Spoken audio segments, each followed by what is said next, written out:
The following podcast is a mass media production. Hi, I'm Josh Galindo. And I'm Krystal Galindo. Welcome to the Going Galindo Rugrats and Renovations podcast. A lifestyle podcast where we will offer our experience and expertise in building real, lasting wealth through renovating and flipping homes. And the chaos that comes with balancing a family of 6, leaving nothing unsaid. Follow our wild ride we call life and apply our lessons to your own journey.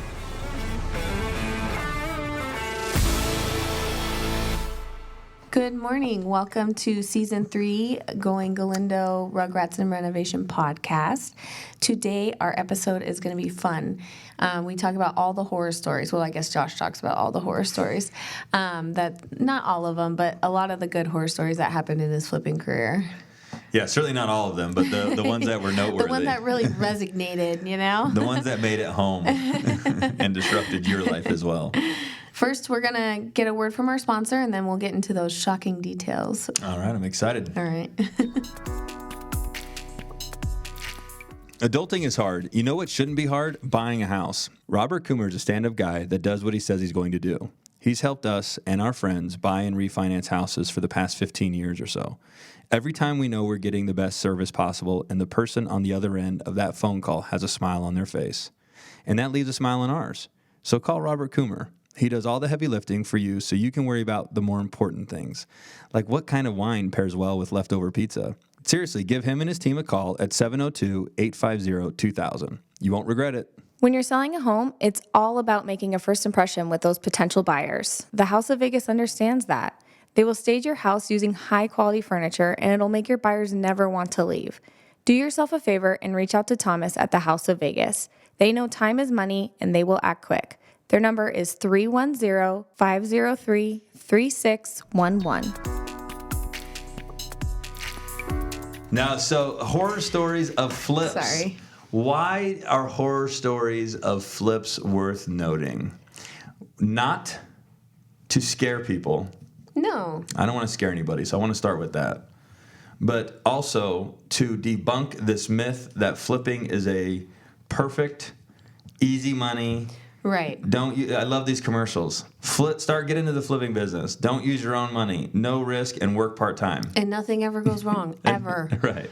Come to my seminar and give me $45 and I'll change your life. Every house is the same. Yeah, it's fucking crazy. Anyway, so what I'd like to do is just shine some light on the reality of flipping, which includes some horror stories and really obnoxious, crazy events around houses. Yeah. I think it makes it like, I know in the moment it's not exciting, but it makes it something to talk about later. That's kind of exciting. Oh, yeah. Yeah, totally. Yeah. No, it's just like any terrible experience in your life. It's like it sucks in the moment, but it's definitely worth talking about. But later it's like, wow, later. I have something to talk about. All right, what one's the one that you remember me coming home to and thinking that I was going to have a heart attack over? I mean, there's a couple that I thought you were going to have a heart attack over. I mean, I know we talked about the freezer lady, but I think the one that's actually scared me, that I was like, how is this even possible, was the one that you guys completely renovated it, but you didn't have to go in the attic for any reason. And then you sent an inspector, because you always have an inspector go for your houses, so you know what they're going to come up with so you can fix it before there's a buyer in place. And the whole attic looked like it had been set on fire, like Duck previously. Arrow. Yeah. Duck arrow. Yeah. Yeah. So, and I remember you called me, and I was like, "What? How's that?" Do you even remember what I possible? said? Do you remember the conversation vividly? I just remember saying, like, how did this get missed? And you're like, well, there's no reason to go in the attic, but that everybody saw it, but they thought you knew about it. Right. And I'm like, you thought you knew about it and you just left it? You're like, right. To add context to the everybody knew about it statement, everybody on my team had seen it and thought I was aware of it. Yes. My in-house handyman, my construction coordinator. The only person that didn't was the contractor on the job and me. Right.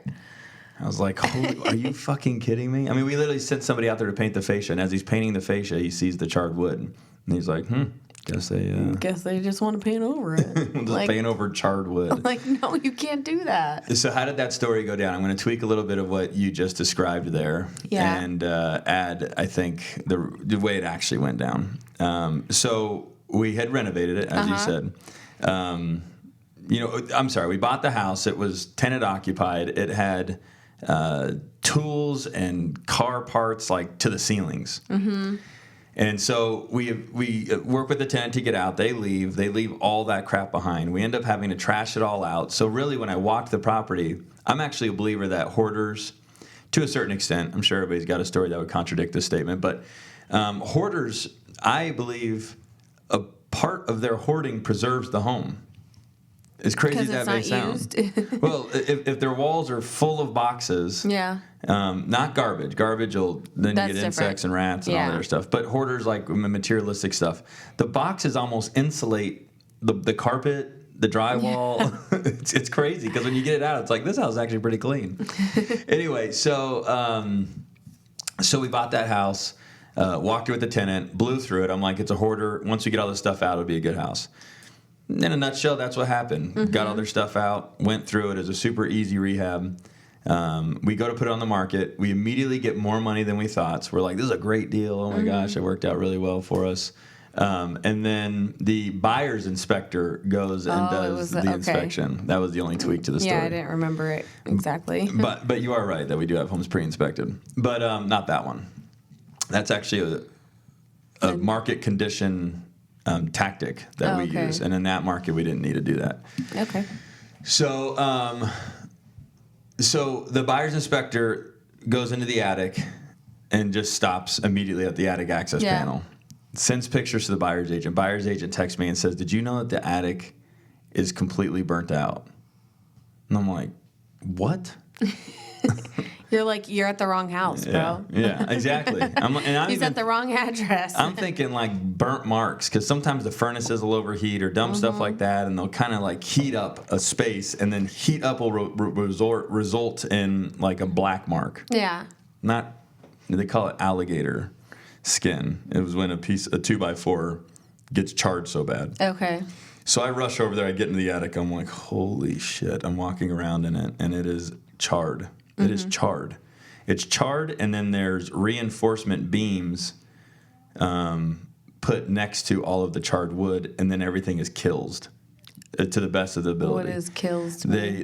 Kills is like an encapsulating type of paint. Okay. So it encapsulates smell, it encapsulates stains. It's kind of a sealant in a sense, but for paint. Okay.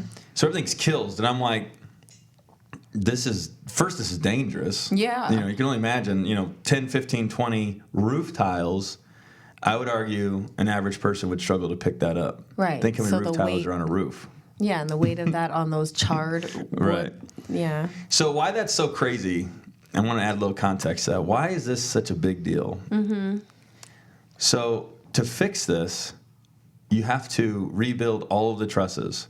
Now, trusses could be manufactured, kind of prefabricated in a warehouse, and then generally speaking, they are trailered to the job site and then craned onto the house. Mm-hmm.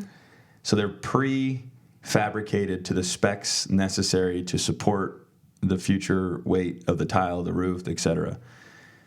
Well, to do that would have been astronomical, because what does that look like? You got to think of like a muffin with a top. Mm-hmm. It's like someone peeling the whole top of the muffin off and then waiting for someone. So now the whole house is exposed. Yeah. A fully renovated home at that point. Right. Is exposed to all of the elements, dust, rain, and of course it had to be like monsoon season when all this went down. And it really was. So we obviously couldn't opt for that option. So how did we resolve it? And this just this goes into, while it's a horror story, I think it's good to know what the level of tenacity that you have to be able to conduct this business is. You have to have the strongest figured out muscle ever. Yeah. And thankfully my muscle's been exercised plenty, so it's pretty good. And I'm sure it'll get better because I'll get thrown more curveballs. But how do you preserve the existing truss or remove the charred stuff and then rebuild it? Because here's what the crazy visual is the trusses, have all it's the tic-tac-toe thing of the A-frames. Yeah. Okay. The electrical weaves its way through it.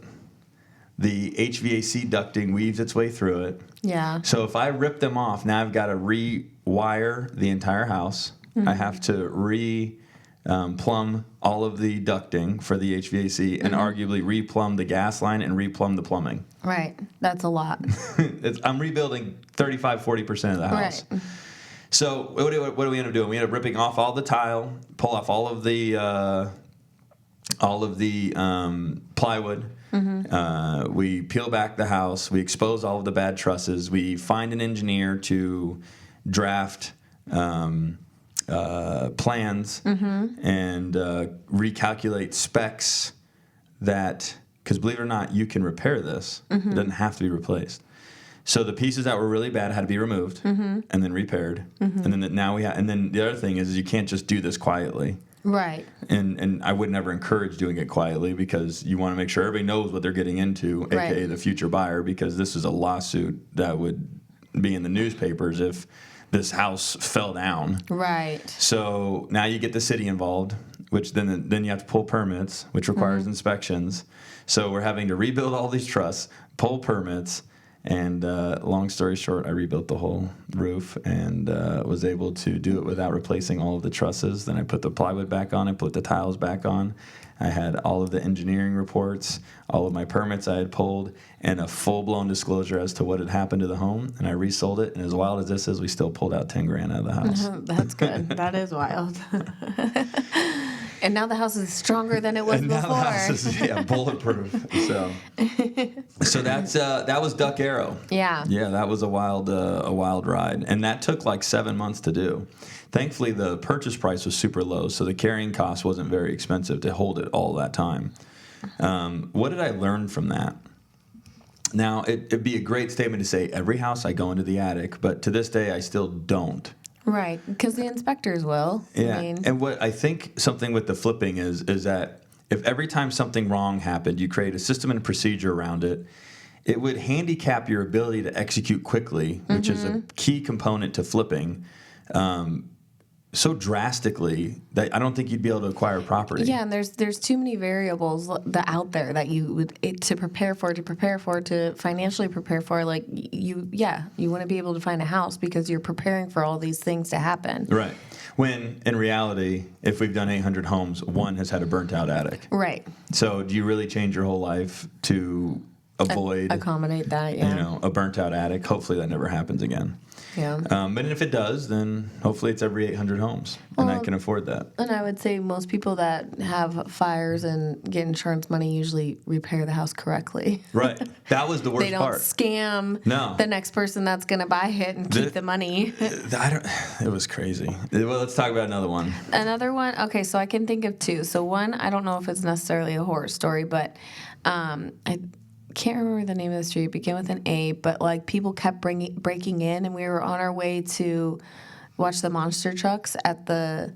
Was it 7th Street? No, we were on our way to watch the monster truck show, whatever, on the other side of town, and someone broke in right then, and you saw it on your camera, and you drove down there because they stole the camera, and then we were with the police.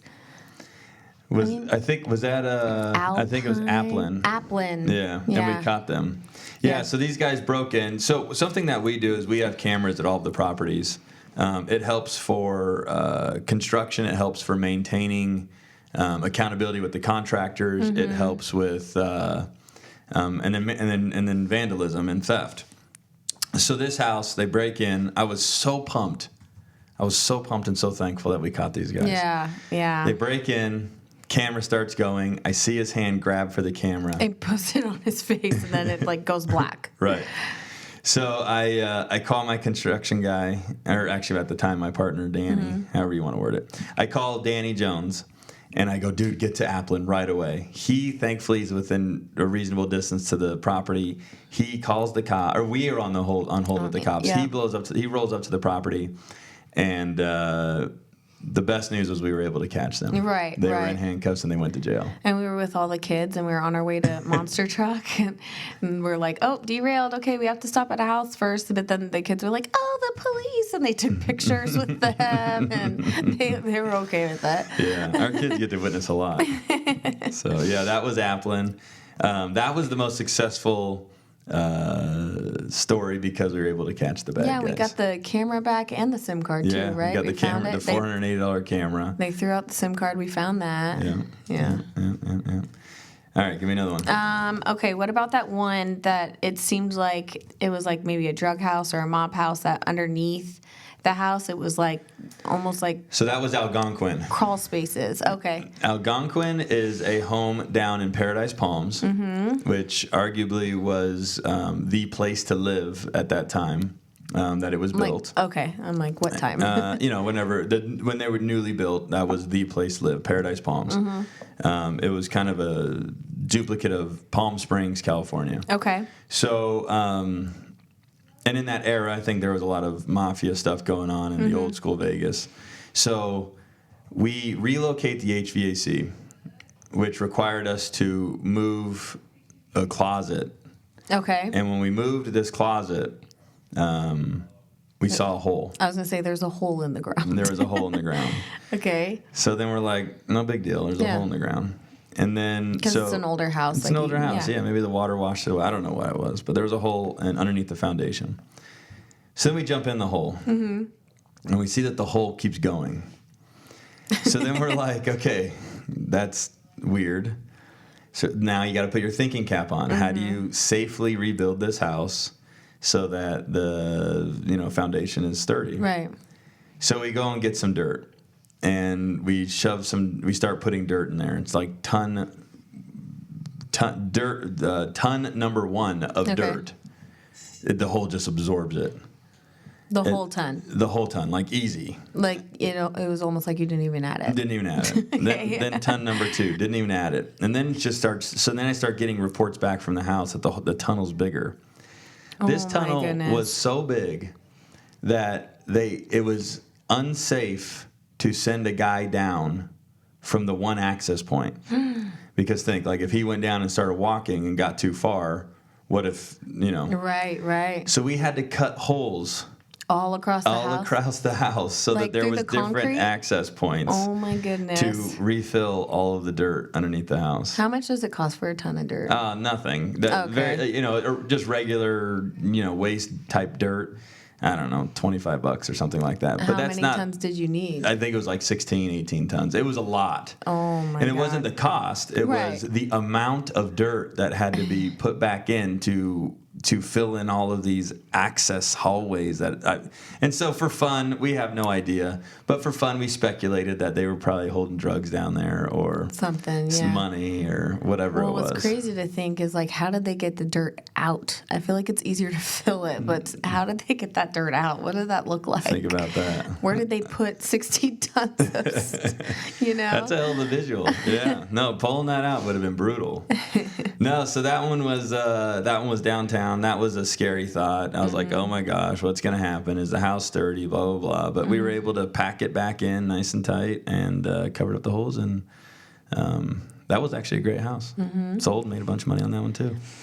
All right. The other one I can think of is the one that's over kind of Silverado Ranch by my parents' house. And it was like back in like the foreclosure days. So this guy was foreclosed on. Oh my gosh, Bondino. Yes. But keep going. And you had to go to court to try to get him out, and the court was being very sensitive to him and gave him more time. And he totally took advantage of it and oh my gosh, wrecked the house. It's like an understatement. Yeah. So I'm super amateur flipper at the time. Limited experience in the game, learning how to do it. New investor. Yeah. So on pins and needles, concerned if this investor is going to hang tight with their investment strategy. And things were going good. So now I didn't want to mess that up. Right. So we buy this house at the auction. Go knock on the door. Guy answers. We tell him we bought it. Seems like a reasonable gentleman. Says, I'm a truck driver. I need time.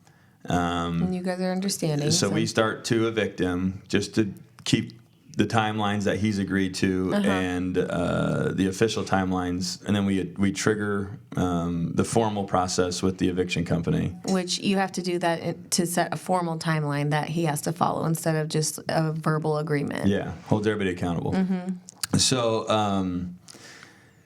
So we get all the way to the point where he's supposed to move out. Yep. And he doesn't move out.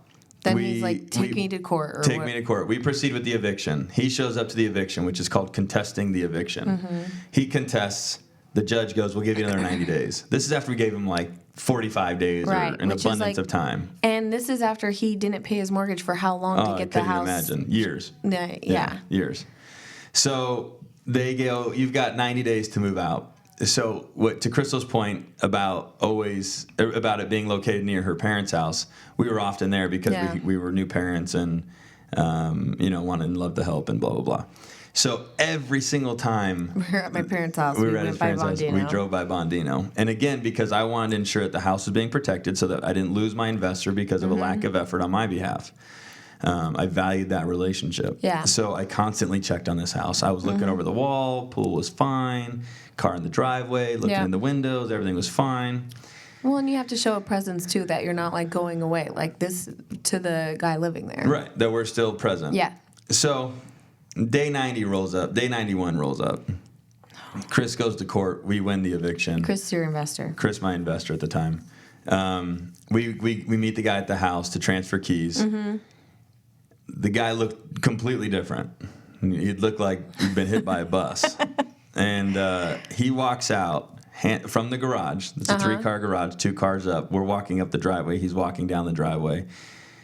I don't even know if he handed us keys. I'm not even going to say he did that because that would be too respectful. Yeah. He just looks at us and goes, somebody broke in and vandalized it, and just kept walking, got in his truck and left.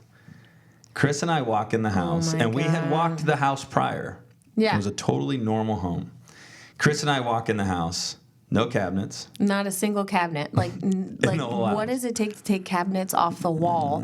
And then where did they go? Because you can't just, like, reconfigure one kitchen and put it in a totally different house. Like, that doesn't work. Right. So no cabinets.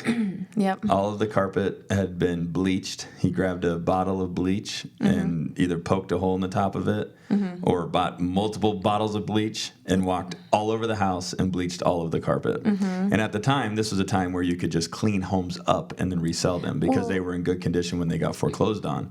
Today, obviously, we replace carpet everywhere. But so he bleached all of the carpet. And you have to think about the 6-month timeline that you guys didn't budget for him to still continue to live there that the courts gave him. Yep, the holding costs associated with keeping it. So he bleaches all the carpet. He steals the French doors. He stole the French doors, so now there's a huge 6x8 hole in the wall in the back of the house. Like, what are you going to do with those doors? Right. He had shot the plaster with a gun, the pool plaster. So there was a bunch of bullets in the bottom of the pool. Plus the plaster had been destroyed. Yep. He had shot out the big, huge arch half-moon window, if you guys can visualize that, like in a vaulted ceiling, huge. So that's an expensive window to fix. Yeah. He shot that out. All of the wood flooring, natural, real wood flooring to pull out and demo is an astronomical physical task. Is it like tile? Tile's really easy. Oh, really? I didn't know that. Tile is a walk in the park. Okay. Because tile is concrete. Anything that's super, super hard just cracks, for example. It's just really messy. The wood easily splits. And then it's glued and nailed down. So for this guy to have... And he it's not like he demoed it for us. That would have been a favor. Yeah. It was perfect, beautiful, real wood. Yeah. He had used a pick, which was still in the property, and an axe. I remember that. A pick and an axe, which were still laying around the wood area, to just destroy and rip out like 40% of it, which this guy must have been on something to have done this level of damage. Yeah. So if you really think about it, when we said kitchen, it doesn't end at kitchen. That ends at that includes countertops, plumbing, appliances, cabinets, the flooring, the window, the pool. I go into the master bedroom. He had drilled holes in the bathtub, like 80. I'm like, how long did this guy sit here with a drill gun and drill into the bathtub? So he drilled out all the bathtub. He's like, here's your custom jacuzzi tub. Right? Just goes the other direction. So, and then the worst part of it was where I learned a whole bunch of lessons here is the pool skimmer. This guy had thrown a bunch of rocks into the pool skimmer, turned on the pool pump, and then mixed a batch of concrete. Like, think of all the work that goes into doing this. And as the pool is sucking the rocks into the pipe, he's pouring concrete into the pool skimmer. And then he fills it all the way up and leaves it. Which the rocks were actually a blessing. The rocks were the best part of that because it protected the pipes from the concrete. Unfortunately, the concrete still filled the pool skimmer all the way up. And the way that we got that out, I learned this, is muriatic acid eats everything but plastic. Okay. So my pool guy would go there once a week, drill the concrete, and pour a gallon of muriatic acid in it. Okay. Let it work its way out, suck it all out with a wet vac. Pour drill, pour another gallon of muriatic acid on it. And during the length of the rehab, which was probably on that house 8 weeks, so he had to do that 8 times. And remarkably, the guy was able to get all of the concrete out of the skimmer. Because if you think about it, when a pool, it's called the coping, the concrete patch that goes around the top of the pool. How do you get to a skimmer? You have to cut all of that concrete out, pull out the concrete, the skimmer, plumb in and all the dirt, plumb in a new skimmer, line it up with the plaster and the tile, and then put dirt back in, and then rebar back in the concrete, and then you've got to match all of the texture to the other stuff, which basically means you got to retexture all of it. Right. So for this guy to be able to get this concrete out was miraculous. Yeah. And I think on that house, the vandalism was so bad. I've claimed insurance twice on 2 flips. We claimed insurance on that one, and actually they wrote us a check for $45,000. So that worked out pretty well for us because that was the cost of the damage. It was, and then so arguably you got a free rehab. Yeah. But that one was very scary. Yeah, that one we were was a scary so one. angry. We were so angry because we were new. Now you just get robbed. You look at it like it's what it is. But at that time, we were so angry. We actually went and filed a police report and tried to pursue this guy and tried to find him and see if we could put him in jail. Anyway. So that was Bondino. Yeah, that was a good one. That was a crazy house. Okay, give me another one. All right. What about? Okay, I know we've talked about them before, but I don't remember how much detail you went into. But the one that I remember, I was like, I'm organizing my closet tonight, and you were going to help me with the kids. And I was like, it's Sunday night. I'm organizing my closet. You come in, you're like, I got to go. I'm like, what do you mean you got to go? It's 9 o'clock on Sunday. He's like, was it? No, I want to say Tumblebrook, but it's not. That's now. Whatever house it was, you're like, we just got robbed at whatever house. It's closing tomorrow, and there's no plumbing fixtures. There's no carpet. There's no appliances. I'm like, what? Like, how is that even possible? So I just remember you had to leave. So that story was, thankfully, I didn't have to clean my closet anymore. I'm just joking. This is how that deal went down. So I think everything's accurate. It's 6 o'clock at night. Yeah. Whatever it is. It's supposed to close Monday. So the buyer's agent calls me and goes, hey, I went to do the final walk because I wanted to be prepared for my formal tomorrow. Walk with the buyers tomorrow. And I went to the house and the key didn't work. I'm like, what do you mean the key didn't work? That's weird. And this was when theft was really relevant. You know, for crazy conversation, there was actually a ring, a theft ring, where these people were literally, it was a group of people it was a gang that were robbing homes. Yeah. And so I would always, go on to Craigslist and type in my appliance that I had that got stolen. That got stolen to see if I could find it, try to set the guy up to go buy it back and then catch him. Yeah. What they were doing is they were stealing from Vegas, shipping everything to California and selling it to California, and they were stealing from California and shipping everything to Vegas and selling it on Craigslist here. And I learned that because they got caught. So they don't get caught, but yes, they ended up getting caught, and it was a news article that I read about. That's how big it was. Were they agents or what were they? I bet they had an inside agent because there was never in any of the homes that I've been broken into and actually been robbed or stolen from. There was no break-in. There was never any sign of forced entry, ever.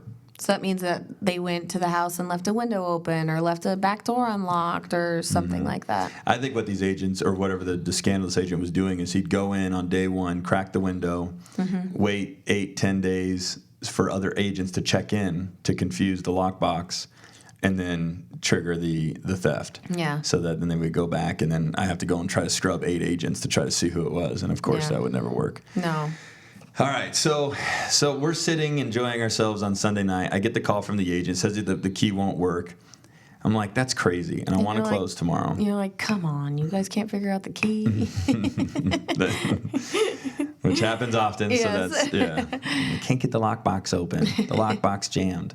All right, so I'm like, and again, all of this roots my dedication and these amazing stories, which the reason they're amazing is because I overcame all of them. Yeah. The reason that they turn amazing is the success story at the end. The success story at the end requires extreme dedication, and I've always cared dearly about my investors for many reasons. One, somebody's trusting me. Yeah. I value trust. Somebody's trusting me with millions and millions of dollars so that I can better myself, my family, and then they get rewarded for putting up the money.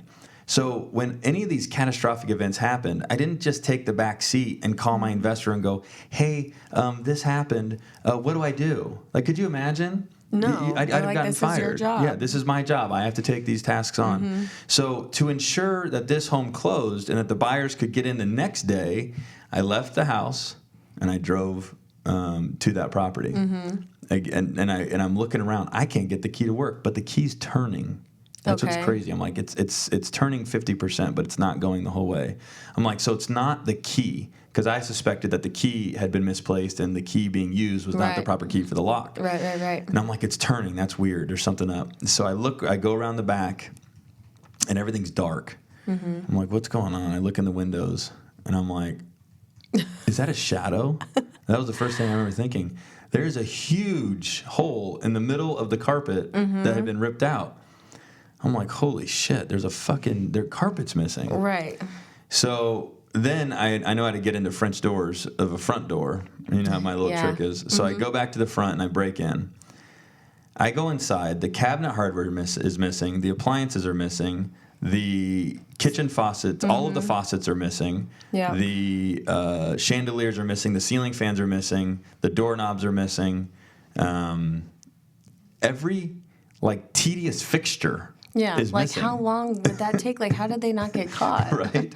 And they ripped it all out like animals. They weren't careful. Now the master bathroom is leaking because they didn't turn off the angle stops. Now I'm worried about the cabinet bases warping. And so I immediately call the 2 guys that were working with me at the time, and I go, get over here right now. We got to fix this. And as crazy as this is, I was able to grab material from a previous job and replace all of the plumbing, all of the ceiling fans and light fixtures, all of the cabinet hardware. I called my contractor. He was able to get the carpet guys there at 6 a.m. They'd replaced all of the carpet. The last thing that was a major hurdle was this custom chandelier that we had bought, and because this was before Amazon days. Oh, okay, yeah. And I go to Lamps Plus, which is where I bought it. They don't like selling the display for obvious reasons because they can't resell it. Right. And they're like, we can't get you another one. I'm like, I need that chandelier right there. And I need it now. And they're like, I know you never get no for an answer, but we're telling you no. Long story short, I didn't get a no. I know. And I was able to walk out with that chandelier. Yep. The buyer rolls up at 11 a.m. And for their walkthrough. Being honest Abe that I am, I go, hey, I got to just communicate, because what if word gets out? Now I look like a liar. Now I look like I was pulling a fast one. I got to be honest. This house, got robbed last night, and all of this stuff was missing. Yeah.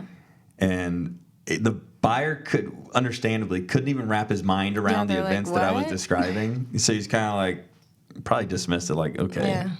And didn't even care, and moved on, and obviously closed, and that was it. Yeah. So from 9 p.m. to probably 11 p.m., from 11 p.m. to 11 a.m., arguably I was able to rebuild all of the fixtures for a house, which includes a lot of different trades: plumbing, appliances we had to go and find, carpet, and finish Yep. work, and then all of the material as well. Yep. So, and we closed, and we still made great money on that house. I remember, I think it was right around that time that happened. And right after Andre, he had a house that they stole, like, the cooktop. And Yeah. so he called you. He was freaking out. We're like, man, I have all these people breaking in, stealing stuff. And then he called you back like 10 minutes later. He's like, I found it. They left it into the big dumpster in front of the house. So he was able to get his cooktop back. I'm like, that would happen. Yeah. Andre Lasco's He's the so luckiest guy on the lucky. planet. Yeah. They literally I'm like, robbed him and then put it all in the garbage. Yeah. So They were going to come back to get it, is what my Right. suspicion was. And then he just walks out front, and it's all sitting in the Right. in So the you just had to garbage. reinstall it all. I'm like, that would happen. That would happen. That was funny, though. That was good. All right. So getting robbed the night before, we talked about that. Duck arrow with the attic, we talked about that. The murder-suicide. I talked about that, but that was pretty early in the podcast episodes, so seasons and episodes, so maybe we go into that one again. Yeah. All right, lesson learned on that one. Don't talk to the neighbors. Don't talk to the neighbors. So on that house, long story short, because it is long. Yep. You bought a house, you renovated it, right? We bought a house from probate. It was a probate house. It wasn't a probate house. It was a probate house.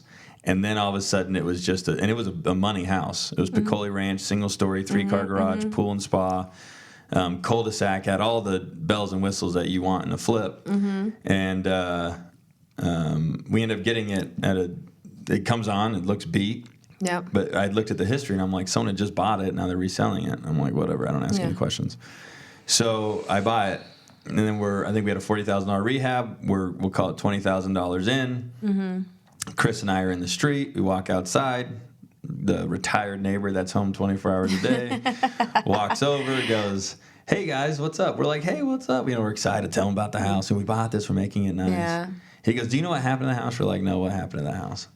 Which I would go, I don't want to know. I know, but don't you ever feel like you kind of want to know? Always, but I don't want to know anymore. I'm like, it'd be so hard to say, no, I don't want to know. What ended up happening is this story had happened, and then I was getting ready to buy another house at the auction, and I'm walking the house, and the neighbor's out front, and they see me scrambling to get in and up and down, and of course, they'd seen 10 other investors do the same thing. So she calls me over, and she goes, do you know what happened in that house? And I was like, because I didn't quite... The lesson from the murder-suicide house hadn't quite set in. So this is a little bit after that whole event had taken place. I walk over to her and I go, what happened? She goes, they were heroin addicts, and he, tons of drugs going in and out of the house, drug deals going in and out of the house, and then the owner actually overdosed on heroin in the master bedroom. And I'm like, okay, there's a pattern here. I'm done. I don't want to know anymore. Right. Anyways, back to murder-suicide. So I go, hey, you want to know what happened? I go, what happened? And he goes, well, the husband kills they lived in the house. Husband kills the wife, puts her in a freezer, and then goes to the Philippines or some Asian country. Vietnam or Philippines, whatever it was. But I feel like it was Vietnam. Goes to Vietnam. He works in Vietnam, and he was coming back every 6 months to make sure that the power and everything was on and the house was being maintained. The power was on so that the freezer would stay on to keep her frozen. Right. So I don't remember if these exact numbers. I haven't told the story, or I haven't reread the story in so long, but I think it was 3 years. I feel like it was 2. Okay. So 2 years goes by. Yep. This guy comes back. I can only speculate what happens, but I think a piece of me wants to say that he tried to move the body, and it didn't work. So then he feels so guilty or whatever happens that he calls the police. He says, hey, I killed my wife. She's in the freezer. I'm going to commit suicide in the master bathroom. Do a wellness check. So the cops are like, okay. Yeah. So I'm sure they rush to the house. Sure enough, he's no longer alive. He's in the master bathroom. Yep. And there is a frozen body in the house. And then the worst part so I Google the address, and I'm just going to say 123 Main Street. And it says 123, and then Google finishes it for me. 123 Main Street, and then it says murder-suicide. Yeah. And then you click on it. It's the Las Vegas Sun, and sure enough, my house is there. They got a photo of the house with the coroners in the driveway. Yeah. And then you start reading the article, and I guess it took 72 hours for the body to thaw because it was so frozen for them to be able to do an autopsy and see how she died and this and that. So So that was another story about, okay, so how do you overcome that? Yeah. Because that's not necessarily a challenge to some people. Maybe they just move on. But for me, there was a moral dilemma that I was stuck in with that house.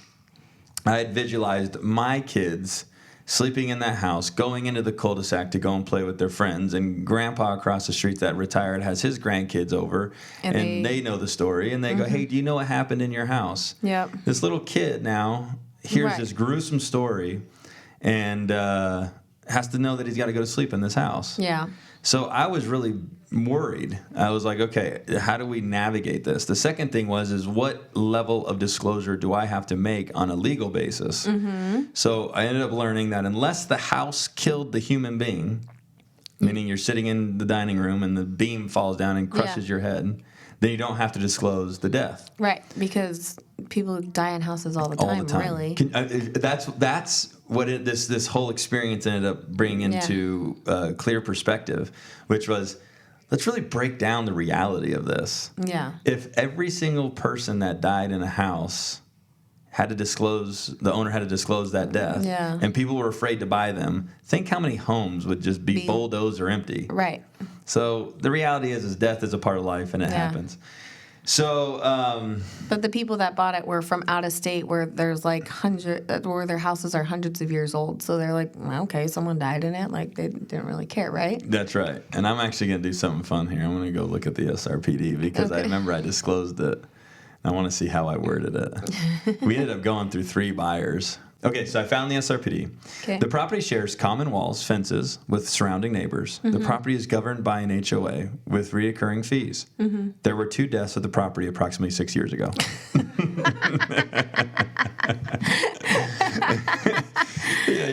It's like, oh, okay, cool. And then you hit that last line. You're like, what? And I would get so many questions about it. And I would try to massage it lightly. And then the news article didn't help because then you get a call back from the agent. He's like, do you know what happened? And I found it on Google. It's terrible. Anyway, all right. So those are the things. Back to our original point. Yep. This isn't to scare you. It's to show you that bad things can go wrong. I hope that it's inspiring for you in the event that something bad does go wrong, that it can always be overcame. Yep. And if anything, it just makes you a better, stronger house flipper. Yes. Good job, babe. Thanks, bub. Thanks for hanging in there with me through all these. That's the greatest part about it all, is you get to have a front row seat to all the action. And then I don't have to fix it. Right. All right. I love you, honey. Love you. All right, guys, that's going to do it for today. Thank you so much for listening. If you enjoyed the show, please rate, subscribe, and share our podcast. You can also connect with us on social media or at galindogrouprealestate.com. Until next time, thanks again for listening.